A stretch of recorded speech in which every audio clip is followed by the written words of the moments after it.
दोस्तों, जरा एक पल ठहरिए और सोचिए, अगर मैं आपसे कहूं कि आने वाले कुछ ही महीनों में वो ब्राउजर जो इंटरनेट की दुनिया का सम्राट कहलाता है, जिसकी पकड़ इतनी मजबूत है कि करोड़ों लोग हर दिन उसी पर निर्भर रहते हैं, वो बिकने जा रहा है। जी हां, आप सही सुन रहे हैं, बात हो रही है गूगल क्रोम की। वही क्रोम जिसने पिछले 15 सालों में इंटरनेट पर एक छत्र राज किया, लेकिन अब इस राजा की गद्दी डगमगाने लगी है। और इसका कारण है एक नया खिलाड़ी, एक ऐसा नाम जो आज टेक्नोलॉजी के मैदान में सुनामी की तरह प्रवेश कर चुका है, कॉमेट ब्राउजर। कॉमेट को कोई साधारण ब्राउजर कहना इसकी तौहीन होगी। इसे कई लोग इंटरनेट की अगली पीढ़ी कह रहे हैं। इसे कहा जा रहा है भविष्य का असली एआई ब्राउजर। और सबसे दिलचस्प बात यह है कि इसके पीछे भारतीय दिमाग काम कर रहा है। सोचिए, जहां कल तक हम विदेशी ब्राउजरों के गुलाम बने हुए थे, वहीं आज एक ऐसा ब्राउजर सामने आया है जिसे भारत की सोच और भारत के टेक्नोलॉजी दिग्गजों का सहयोग मिला है। अब सवाल उठता है, क्या गूगल क्रोम का साम्राज्य सचमुच ढहने वाला है? क्या कॉमेट ब्राउजर दुनिया की डिजिटल तस्वीर को बदल देगा? और क्या आने वाला कल भारत के हाथ में इंटरनेट की असली चाबी सौंपने वाला है? दोस्तों, जरा पीछे मुड़कर देखिए।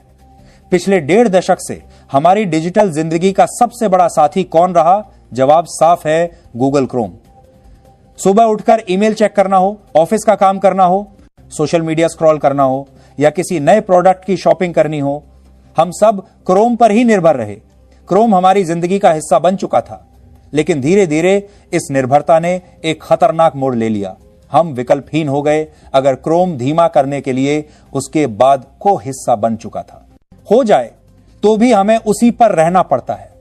अगर वो लाखों विज्ञापन हमारी आंखों में ठूंस दे तो भी मजबूरी में देखना पड़ता है। अगर वो हमारी प्राइवेसी को बेच दे, हमारा डेटा लीक कर दे, तो भी हम चुप रह जाते हैं। यही है गूगल की असली ताकत, मोनोपोली। लेकिन कहते हैं हर बादशाहत की एक एक्सपायरी डेट होती है, और अब लगता है गूगल क्रोम की एक्सपायरी डेट आ चुकी है, क्योंकि मैदान में उतर चुका है कॉमेट ब्राउजर। 9 जुलाई 2025 को लॉन्च हुआ यह ब्राउजर परप्लेक्सिटी एआई का दिमागी चमत्कार है। शुरुआत में इसे सिर्फ विंडोज और मैक के लिए लॉन्च किया गया, वो भी प्रीमियम सब्सक्राइबर्स प्लस और मैक्स प्लान के लिए। लेकिन इसके लॉन्च होते ही टेक्नोलॉजी की दुनिया में हलचल मच गई। लोग कहने लगे ये सिर्फ ब्राउजर नहीं, ये तो पूरा डिजिटल असिस्टेंट है। सोचिए दोस्तों, आप किसी वेब पेज पर हैं जहां लंबा चौड़ा कंटेंट लिखा है और आपके पास पढ़ने का समय नहीं, तो कॉमेट तुरंत उसी पेज का सारांश आपके सामने रख देगा। आप 2 वेबसाइट्स का प्राइस कंपैरिजन करना चाहते हैं, जैसे Amazon बनाम फ्लिपकार्ट, तो ये ब्राउजर आपके लिए तुरंत और साथ में लिखा है लोगों के लिए साफ सुथरा जवाब तैयार करेगा। और अगर आप बोल दें ये प्रोडक्ट अभी ऑर्डर कर दो, तो कॉमेट उसी समय आपके लिए ऑर्डर भी कर देगा। यहां तक कि अगर आपको कोई ऑफिस टास्क पूरा करना है, जीमेल में मेल पढ़ना और रिप्लाई करना, गूगल कैलेंडर में मीटिंग शेड्यूल करना, लिंक्डइन पर किसी कैंडिडेट से कनेक्ट करना, ये सब काम अब आपको मैन्युअली करने की जरूरत नहीं।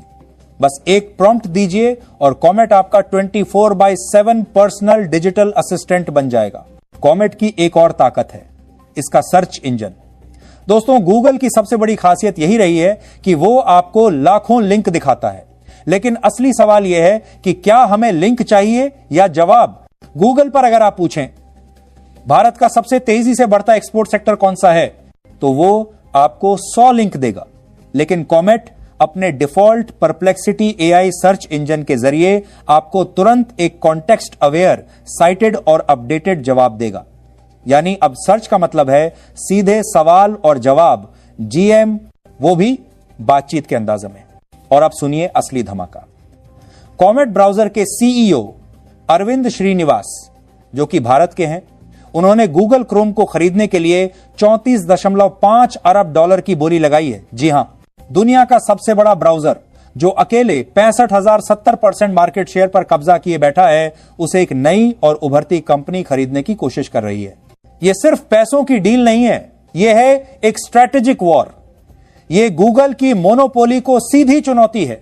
यह संदेश है दुनिया को डिजिटल डोमिनेंस के बाद थे कि एआई के इस नए युग में अब डिजिटल डोमिनेंस सिर्फ गूगल के हाथ में नहीं रहेगा। अब सवाल उठता है, क्या कॉमेट सचमुच क्रोम को हटाने की ताकत रखता है? क्रोम की सबसे बड़ी ताकत है उसका यूजर बेस। हर 10 में से 7 लोग आज क्रोम का इस्तेमाल करते हैं, लेकिन क्रोम की कमजोरी है उसका पुराना मॉडल, सर्च के बाद लिंक और एड्स, जबकि कॉमेट का मॉडल है सर्च के बाद जवाब और एक्शन। आज की पीढ़ी के पास समय नहीं है, उन्हें सिर्फ जानकारी नहीं बल्कि काम का समाधान चाहिए, और यही कॉमेट कर रहा है। कॉमेट की भविष्य की रणनीति और भी विस्फोटक है।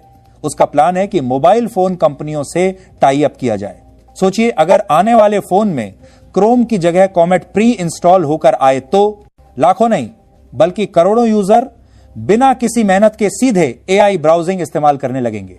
परप्लेक्सिटी का लक्ष्य साफ है, अगले 1 साल में कॉमेट को 10 मिलियन से 100 मिलियन यूजर्स तक पहुंचाना, और यही है गूगल के लिए असली खतरे की घंटी। लेकिन दोस्तों, यह सिर्फ टेक्नोलॉजी की लड़ाई नहीं है, यह है राष्ट्रीय सुरक्षा और डेटा संप्रभुता की लड़ाई। भारत जैसे देश जहां 82 करोड़ से ज्यादा इंटरनेट यूजर हैं, वहां अगर हमारा पूरा डेटा, हमारी सर्च आदतें, हमारा डिजिटल बिहेवियर किसी विदेशी कंपनी के हाथ में है तो यह खतरनाक है।